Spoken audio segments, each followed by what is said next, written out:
Gold, trusted gold buyers. మీరు తాకట్టు పెట్టిన బంగారాన్ని విడిపించి ఈ రోజు ఉన్న మార్కెట్ ధరకు కొనబడను.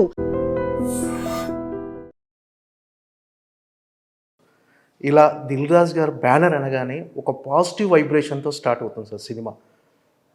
అంటే చాలా ఇంతకుముందు ఇలా ఒక శ్లోకంతో, ఒక భగవంతుడి శ్లోకంతో స్టార్ట్ అయ్యే బ్యానర్లు కొన్ని ఉండేవి. కానీ దిల్ రాజు గారి బ్యానర్ అనగానే ఇలా అంటే ఇప్పుడున్న సినిమాల్లో చాలా తక్కువ సార్ ఇలా సో ఎలా అనిపిస్తుంది సార్ అంటే మొదటి నుంచి కూడా ఆ పాజిటివ్ వైబ్రేషన్తోనే స్టార్ట్ అవ్వటం మనం? అంటే 2003 బ్యానర్ దిల్ సినిమా అప్పుడు ఇక్కడ road number 1 Venkateswara Swami temple ఉంటుంది సార్. అక్కడ సో ఎలా బ్యానర్ ఏమేద్దామంటే వెంకటేశ్వర క్రియేషన్స్ అనుకోండి, వెంకటేశ్వర స్వామిది తీద్దామని సమీర్ గారిని తీసుకెళ్ళి కెమెరామెన్ని తీయించిన తర్వాత ఏమేస్తే బాగుంటుందండి, ఇది అన్నయ్య రాసిన సాంగ్, ఇది శ్రీ శ్రీనివాసం అని బ్రదరు 2000లో ఒక వెంకటేశ్వర స్వామి మీద ఒక ఆల్బమ్ చేశాడు, క్యాసెట్.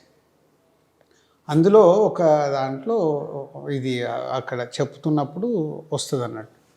సో అది ఎస్పీబీ గారు అప్పుడు పాడారు. సో నేను అన్నయ్యని అడిగి ఇది మనకు బాగుంటుందేమో బ్యానర్కి చూడంటే, అరే మంచి ఐడియా అని అప్పుడు నన్ను తీసుకొచ్చి పెట్టాం. అట్లా అన్నీ కోఇన్సిడెంట్గా ఆ వెంకటేశ్వర స్వామి అన్నయ్య రాసిన సాంగ్లో నుంచి రావడం, ఆ బ్యానర్ పేరు, అలా అక్కడి నుంచి దిల్లు, ఆర్య, భద్ర, బొమ్మరిల్లు ఇలా ఒక్కొక్క సినిమా సక్సెస్ అవుతున్న కొద్దీ ఇప్పుడు ఏదైతే నువ్వు వాడావో మమ్ము కాచిన వాడని అది చాలామందికి అది స్టార్ట్ కాగానే ఇది బ్రాండ్ అయిపోయింది. సో ఇది వస్తుందంటే సో అది ఇప్పటికి 22 years కంప్లీట్, 60 సినిమాల దగ్గరకు వచ్చాయి. సో మేబీ 100 సినిమాల వరకు మార్చనేమో. Okay sir. అంటే మీ ఇష్టదైవం శ్రీనివాసుడు వెంకటేశ్వర స్వామి అంటే ప్రతిసారి మీరు తిరుపతి వెళ్ళటం, సినిమాకు ముందు తర్వాత వెళ్ళి ఖచ్చితంగా దర్శించుకుంటారు. ఆయనతో ఉన్న అనుబంధం ఎలాంటి సార్? అంటే వెంకటేశ్వర స్వామిని స్మరించుకుంటూ అంటే ప్రతి పని ముందు ఆయన స్మరించుకుంటారా సార్ మీరు? Compulsory sir. అంటే ఎవ్రీడే ప్రతి దాంట్లోనే కాదు, తిరుపతి వెళ్ళటం కూడా సెంటిమెంట్ మనం ఎవ్రీడే. అది తిరుపతి తర్వాత ఊర్లోనే వెంకటేశ్వర స్వామి టెంపుల్ కట్టడము. సో ఇవన్నీ అంటే అన్నయ్య తర్వాత మేమందరం all family members we are devotee for Venkateswara Swami. నిజామాబాద్లో గుడి కట్టారు. అసలు ఆ గుడి నిజంగా ఇంతకుముందు చాలాసార్లు మీరు విజిట్ చేయమని చెప్పారు, కుదరలేదు. డెఫినెట్గా ఈసారి విజిట్ చేస్తాను సార్ ఫ్యామిలీతో. చాలా అద్భుతంగా చూసిన వాళ్ళు చెప్పారు, చాలా అద్భుతంగా గుడి కట్టారు అని. ఆ గుడిలో బ్రహ్మోత్సవాలు చేయడం కానీ, ఆ పాజిటివ్ వైబ్రేషన్ అంటే ఎప్పుడు ఆ పాజిటివ్ వైబ్రేషన్ మీకు అలా కొనసాగుతూ ఉంటుంది. సో అది మీకు ఎప్పుడు అంటే ఫ్యామిలీ అంతా ఒక డివోషనల్ మూమెంట్లో ఉండటం అనేది ఎప్పుడు అక్కడికి వెళ్ళిన తర్వాత నాకు తెలిసి మిగతా అన్నీ మర్చిపోతున్నారు. ఈ సెల్ ఫోన్లు ఉండడం వల్ల కొంచెం అప్పుడప్పుడు తప్పదు, కానీ మోస్ట్లీ టెంపుల్ దగ్గర బ్రహ్మోత్సవాల్లో ఉంటే అదొక ఫీలే వేరు.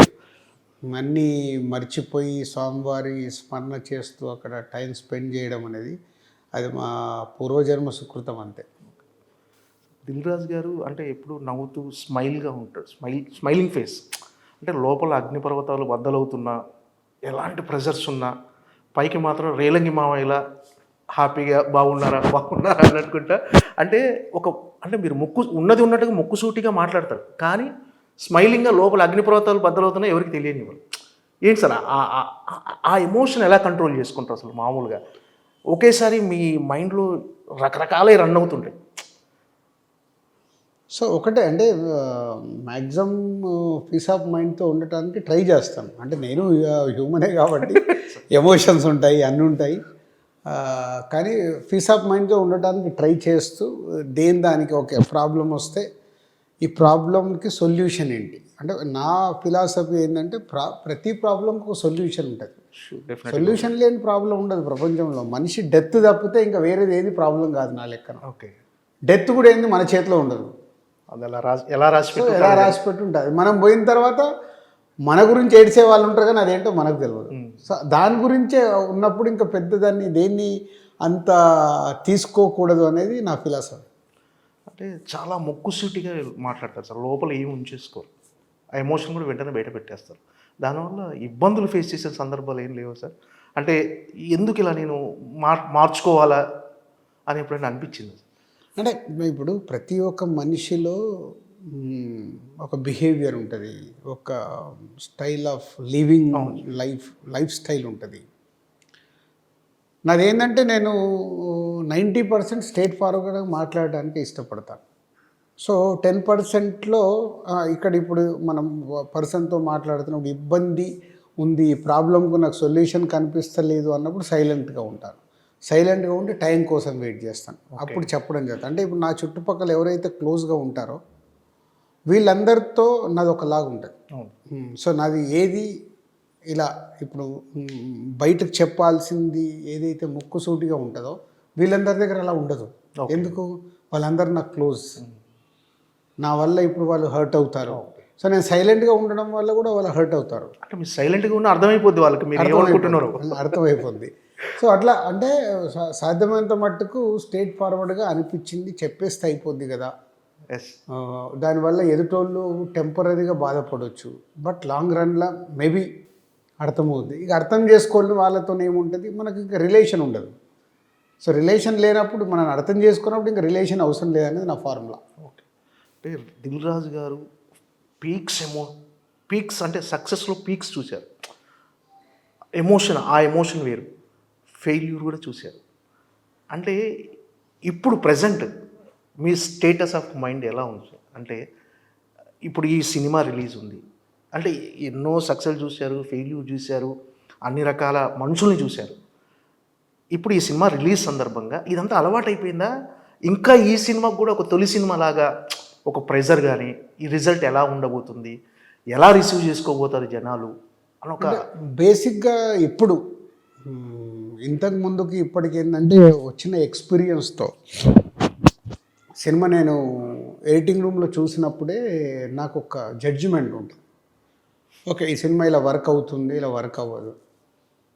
సో ఇప్పుడు తమ్ముడు విషయంలో నాకు జడ్జిమెంట్ ఉంది. ఈ సినిమా థియేటర్ డైరెక్టర్ ఏదైతే అనుకున్నాడో ఆ ఎక్స్పీరియన్స్ ఇవ్వబోతుంది. సో ఆ ఎక్స్పీరియన్స్తో ఆడియన్స్ బయటకు వచ్చినప్పుడు ట్రైలర్తో ఎలా అయితే ఫీల్ అయ్యారో, వావ్ నితిన్తో ఇలాంటి సినిమా చేశారు. సో సినిమా అయిన తర్వాత కూడా ఆడియన్స్ అదే ఫీల్ అవుతాడు, ఓ నితిన్తో ఒక డిఫరెంట్గా భలే ట్రై చేశారు. మళ్ళీ ప్రాపర్ కమర్షియల్గా ఉంటుంది, ప్రాపర్ ఎమోషన్ ఉంటుంది. 2 hours 25 minutes నియర్లీ లెంత్ ఉంది సినిమా. సో ఆడియన్ ఎంగేజ్ అవుతాడు, ఆడియన్ ఒక ఎక్స్పీరియన్స్ ఫీల్ అవుతాడు అనేది నేను యావిడ్లో చూసినప్పుడు సౌండ్ ఎలా రాబోతుంది, విఎఫ్ఎక్స్లు ఎలా ఉండబోతున్నాయి అనేది నాకు ఒక ఐడియా ఉంటుంది. కాబట్టి అవన్నిటితో నేను ఊహించుకొని చాలా రిలాక్స్గా ఉన్నాను. ఓకే. సో ఈ సినిమాకి ఇప్పుడు ఛాలెంజ్. సో నితిన్కి కంటిన్యూగా లాస్ట్ 4-5 ఫిలిమ్స్ వర్కౌట్ అవ్వలే. ఇప్పుడు ఆడియన్ని థియేటర్కి తీసుకురావాలి. సరే థియేటర్కి వచ్చాక కదా వాళ్ళు ఎక్స్పీరియన్స్ ఫీల్ అయ్యేది. సో థియేటర్కి తీసుకురావడానికి ఏం చేయాలనేది ఎక్కువ ఆలోచిస్తూ, సో మీ మీడియా వాళ్ళందరినీ కలవడానికి కూడా అదొక మేజర్గా రీజన్. అందరినీ కలిసి నా సినిమా గురించి నేను చెప్పేయాలి. చెప్తే ఇది మీడియా ద్వారా ఆడియన్స్కి రీచ్ అవుతే, అరే రాజుగారి ఇలా చెప్తున్నారు, ట్రైలర్ ఆల్రెడీ వచ్చింది, ఈరోజు రిలీజ్ కాబోతున్న సాంగ్ ఒక అమ్మవారి సాంగ్ ఉంటుంది, అది డివైన్ టచ్ బాగుంటుంది.